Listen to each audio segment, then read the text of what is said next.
गरुड़ पुराण भाग मोक्ष और पुनर्जन्म का रहस्य।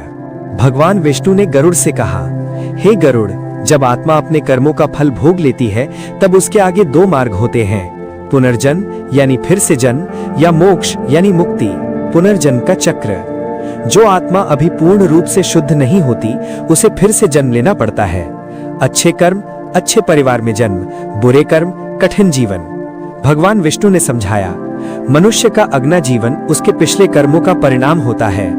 आत्मा फिर से पृथ्वी पर आती है और नया जीवन शुरू करती है, लेकिन उसका लक्ष्य वही रहता है, मोक्ष पाना। 8 लाख योनियों का रहस्य। गरुड़ ने पूछा, हे प्रभु, क्या हर आत्मा मनुष्य बनती है? भगवान विष्णु बोले, नहीं गरुड़, आत्मा 84 लाख योनियों में भटकती है, पशु, पक्षी, कीट आदि। मनुष्य जीवन सबसे दुर्लभ है, क्योंकि यही एक ऐसा जन्म है जिसमें मोक्ष संभव है। मोक्ष क्या है? मोक्ष का अर्थ है जन्म और मृत्यु के चक्र से हमेशा के लिए मुक्ति।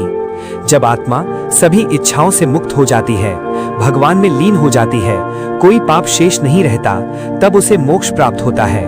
त्रिभुजी मोक्ष पाने का मार्ग। भगवान विष्णु ने बताया, हे गरुड़, मोक्ष आसान नहीं है, लेकिन संभव है। इसके लिए मनुष्य को चाहिए भगवान का स्मरण यानी भक्ति, सत्य और धर्म का पालन, दूसरों के प्रति दया, लोभ, क्रोध और अहंकार से दूर रहना। जो ऐसा करता है वो धीरे धीरे आत्मा को शुद्ध कर लेता है। भक्ति की शक्ति। भगवान विष्णु बोले, सबसे सरल मार्ग है भक्ति। जो व्यक्ति सच्चे मन से भगवान को याद करता है, उसका मन शांत होता है, उसके पाप धीरे धीरे समाप्त होते हैं। भक्ति आत्मा को मोक्ष की ओर ले जाती है। जीवन का असली उद्देश्य। गरुड़ ने पूछा, हे प्रभु, मनुष्य जीवन का सबसे बड़ा उद्देश्य क्या है? भगवान विष्णु ने उत्तर दिया, धर्म, भक्ति और मोक्ष। धन, सुख और सफलता अस्थायी हैं, लेकिन आत्मा की शांति ही सच्चा सुख है।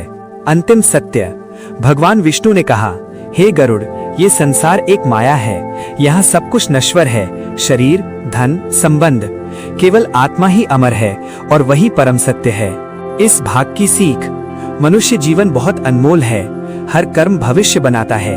भक्ति और धर्म ही मोक्ष का मार्ग है। संसार अस्थायी है, आत्मा शाश्वत है।